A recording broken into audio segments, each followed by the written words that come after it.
Hello, my friends, and welcome to the latest spin. I'm Mike Spinner, Student Athlete World USA, coming at you on an especially happy Monday. For those of you in the Northeast, have we had a better weather day in 2024 than this? This was just awesome. Sunny and warm during the day, a little bit of a breeze to make it comfortable, getting nice and cool at night. Keep the windows open tonight. And I point this out because look how bad the weather's been here for like months now. We barely got any snow over the winter again, but it just seems like every other day we're getting 3 or 4 inches of rain. And here we are on this magnificent Monday.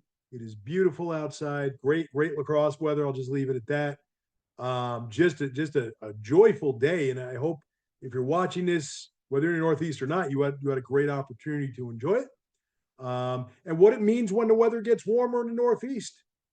That much closer to our tours. That's right. Yeah, we're 2 months away, right, Tim? And I got to tell you, I'm so excited for our touring season. We've done our coaches meetings. We're getting ready to do our team meetings. A lot of good and fun and exciting stuff is happening right now. And it's my favorite time of the year. I'm getting ready for Spain, Portugal myself. And it's awesome. So love this time of year. Um, yeah, mid-April. It's definitely one of my favorite time periods of every year. Down to business, a big welcome to our latest traveler, Jarius Webb, men's basketball. And they're still coming in. We're not 100% full yet, but boy, are we close. So excited about that as well. But if you're still waiting to schedule an interview, don't wait much longer because we're getting really at the nitty-gritty end here. So question of the week, and here's a really good question that I got from someone already traveling with us who's kind of packing their bags a little bit and getting everything ready. What is the one piece of advice I can give traveling families that maybe I don't touch upon enough during the interviews and we don't maybe advertise it? And I thought about this one for a while. And the answer is a real simple one. Bring at least one comfortable pair of shoes to walk in. All right. We're going, to places, amazing tourist destinations. Last year was at the United World Games, and we had 3 or 4 stops, which just involved a ton of walking. And I found out the hard way on the United World Games tour that the shoes I thought would be my go-to for the week because they're red, white, and blue, and I go all USA on our tours. They were not comfortable for lots of walking, and I found that out day one. Excursion one. And yeah, I granted I had other shoes. So by the time I got to hotel, I was able to change my shoes, but I wanted to sport my red, white, and blues. Didn't wear them enough before the tour and regretted that one a little bit. You can expect on our tours to walk. How much depends on the tour, depends on the excursion.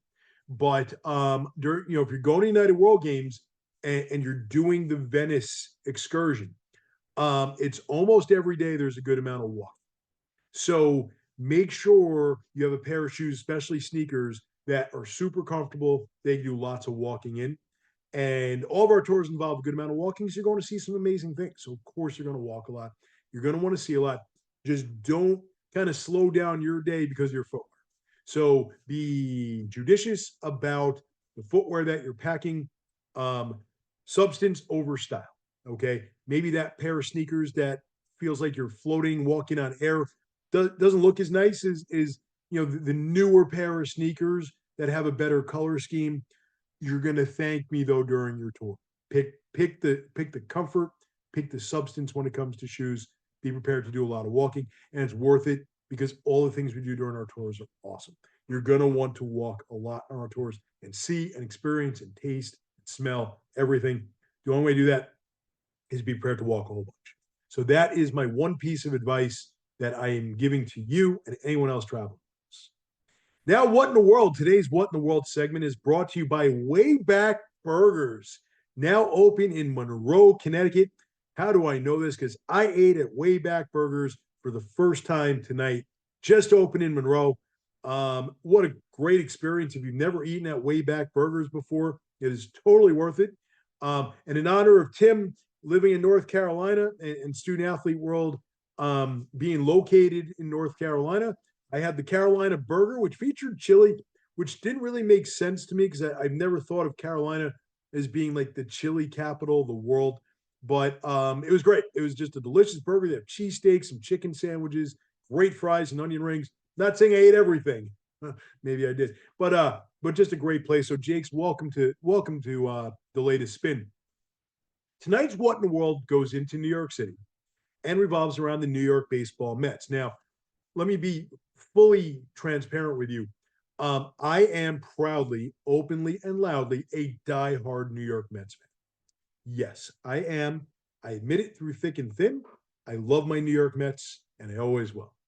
This weekend was a very nostalgic weekend as a Mets fan because the Mets retired Dwight Gooden's number 16. I had very mixed emotions about that. When I was a kid, I did not even think about being a sports fan until 1985. In 1985, the New York Mets were having their first real good season of the 1980s, and Dwight Gooden had stormed onto the scene to the point where even if you weren't a baseball or a Mets fan, you knew that name. I grew up in Queens, New York, in Whitestone, which is just a stone's throw away from where Shea Stadium was and Citi Field is now. And everyone around me were big Mets fans because in the early to mid 80s, when the Mets got good, they were far better than the Yankees. And of course, the Mets won the World Series in 1986, which was my first really unforgettable sports highlight. So Dwight Gooden was bigger, larger than life. Okay.